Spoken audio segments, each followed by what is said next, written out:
This has been an incredible week.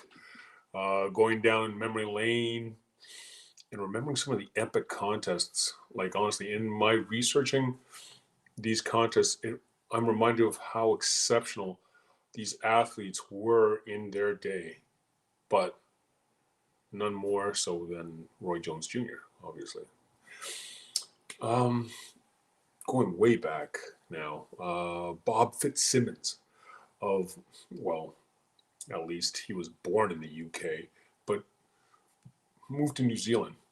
Had a career that spanned 30 years almost, from 1885 till 1914, when he retired. He did something that was nothing shy of unbelievable in that he won the middleweight world strap, the light heavyweight world strap, and the heavyweight world strap. Now, he won the heavyweight title in the day when one didn't have to be a heavyweight themselves to compete in the division. He never weighed more than 175, which in today's standards would have been a light heavyweight, but his opponents were always heavyweights. Now, Roy did the same thing by today's standards, but better. Starting out his career as super welterweight, he won his first world title at middleweight and then continued to win titles super middleweight, light heavyweight, and even a heavyweight.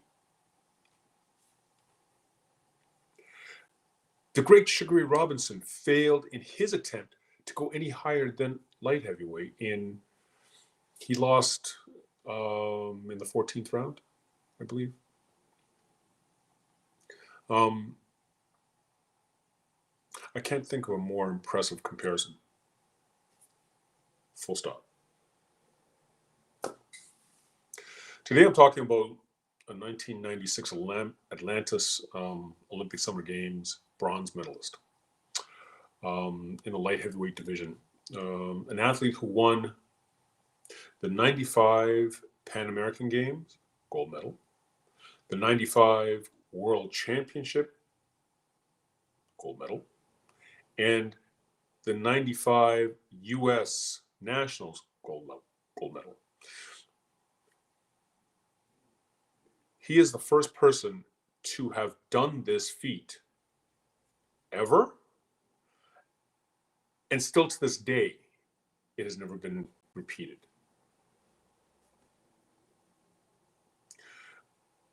An accomplished actor, and yes, he's the man that stopped Roy Jones Jr. for the very first time. My name is Bola Raymond Olubuwale, and this is The Scoop. Born November 21st, 1968 in Orlando, Florida, was a southpaw wrecking machine by the name of Deon Tarver. It's unknown when his amateur boxing campaign began, but what is known is that it was a really successful one. Reigning supreme from pretty much 1993 through to 96 as a light heavyweight, winning 3 tournaments that I had mentioned earlier. But something more noteworthy is that in the 95 World Championships, he actually beat Vasily Girov, who he ended up meeting up with against the following year at the Atlanta Games and lost to. Now, there's no shame in losing to Girov in those games, seeing how Girov won Best Boxer of the Olympic Games. There's absolutely nothing to be ashamed of on that one. No. Shortly after these games, Tarver turned pro. Now, Tarver made his pro debut on the 28th of February, 1997 with a second round knockout over Joaquin Garcia. at the legendary Blue Horizons in Philadelphia. Tarver put together an impressive win streak of 16 straight wins, only to run into Eric Harding. Now, this one hurt because not only did Tarver touch canvas in the 11th round, which resulted in Eric winning a unanimous decision where all three judges scored it the exact same. Tarver winning only 4 rounds of 12. But it also was an IBF eliminator for Roy Jones Jr. Hardy went on to fight Roy. So be it.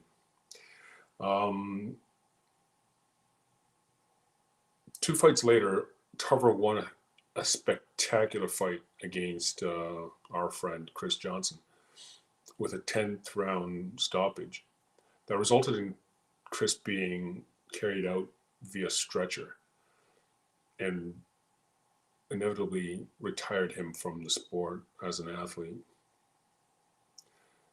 This is when I knew this guy could fight. He was real. You did that to my buddy. This is real. So, in 2002, Tarver defeats former 2-weight world champion Reggie Johnson by a split decision to win the NABF and the U.S. light heavyweight title, and also guaranteed him a shot at Roy Jones. At least he thought. He then scored a 5th round stoppage over Harding in a rematch that was on the undercard of Shane Mosley versus Vern Forrest. Tarver was trailing on the scorecards in the 4th round, ends up catching him and flooring him, only to then drop him twice in the 5th, which led to a stoppage.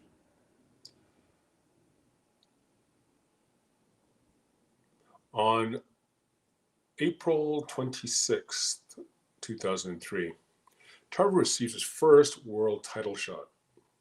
Now, this is due to Roy having vacated the light heavyweight strap, to move up to heavyweight. Initially, Roy went up there to fight Mike Tyson. And actually, in his grand scheme of how he wanted his career to play out, he wanted that shot at Tyson and that's the only heavyweight he wanted to fight. And then come back down. Beat Tyson, come back down. There's conflicting stories about this one. Apparently, some say Mike never agreed to take the fight. Others say that Mike agreed to take the fight, and once he agreed, Roy said, hell no. I don't know. But what I do know is that he ended up fighting John Ruiz and for his WBA strap, and it was a one-sided boxing lesson. He completely outclassed him, and he made history. The first man ever to come from middleweight all the way to heavyweight in today's age and win the strap. So,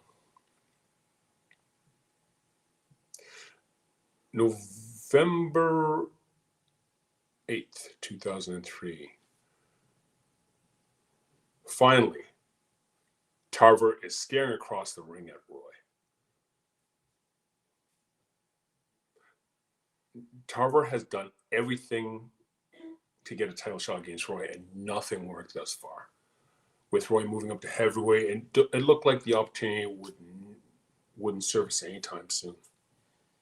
Now, post that fight with Ruiz, Roy went back down. And as opposed to staying up there with the big boys.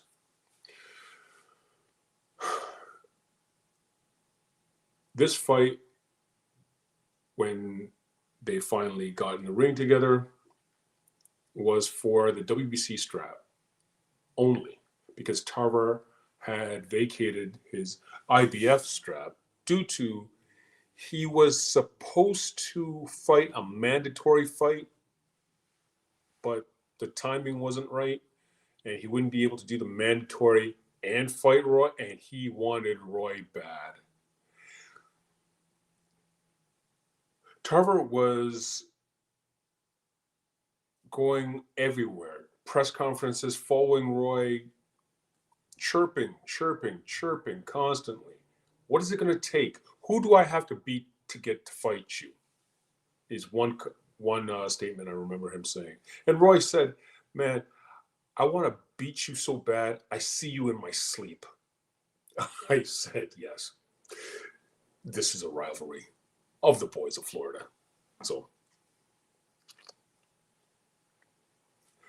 when this fight was a spectacular chess game, an absolutely spectacular chess game. But in the second round, Tarver was so excited because he realized that he could handle Roy's speed, at least sort of. Tarver, being 3 inches taller and very athletic in his own right, was quite the challenge for Roy, but he did it. He outboxed him. Roy wasn't overly impressed with his performance either, and was telling the media post-fight that he felt weak and that he had to take 25 pounds of muscle off from his last fight for this contest. Roy gave Tarver an immediate rematch. Now, May 15th, 2004 was the day that the boxing was never the same again for me. Roy was pretty much started where he left off.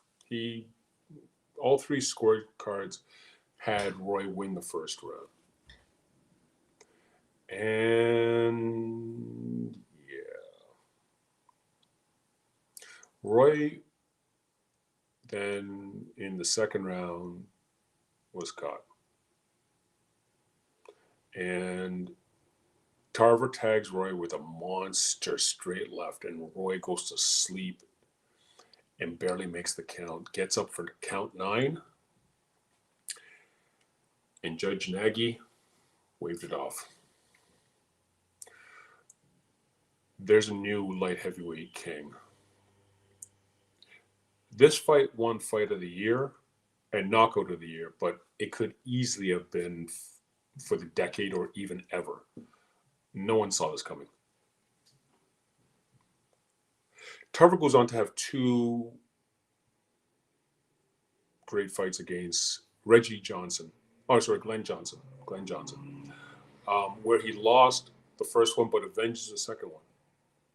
And then he gives Roy a third dance. Now, Roy was no longer the same fighter. Shortly after his fight with Tarver, where he got stopped in the second, he went against the same Glenn Johnson, of which Glenn knocked Roy out in the 9th round, and Roy was sleeping what seemed like 10 minutes. Like, it was long after the count was done. He lay there motionless. It was a terrifying sight. 2 back-to-back knockout losses, and now he faces Tarver once again. He was completely gun-shy. Roy was a shell of his former self and fought this whole fight super defensively. He pretty much did nothing but survive. There was times when he was clowning around, but he wasn't scoring. He wasn't Roy. The legend was no more.